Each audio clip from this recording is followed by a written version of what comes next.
পরম দয়াল পরম প্রেমময় শ্রী শ্রী ঠাকুর অনুকূলচন্দ্রের শ্রীহস্ত লিখিত সত্যানুসরণ গ্রন্থের সপ্তম অধ্যায়টি আজ পাঠ করব।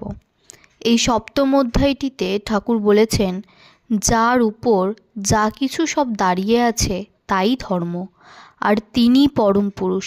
ধর্ম কখনো বহু হয় না, ধর্ম একই, আর তার কোনো প্রকার নেই। মত বহু হতে পারে, এমনকি যত মানুষ তত মত হতে পারে, কিন্তু তাই বলে ধর্ম বহু হতে পারে না।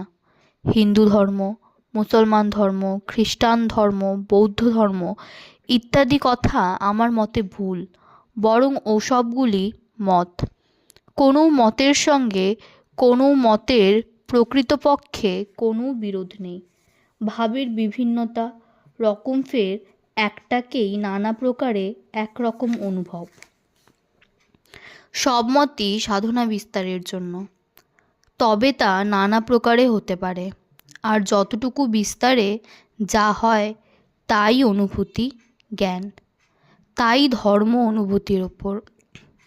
জয়গুরু বলে আমি আমার সত্যানুসরণ গ্রন্থের সপ্তম অধ্যায়টি আজ শেষ করলাম।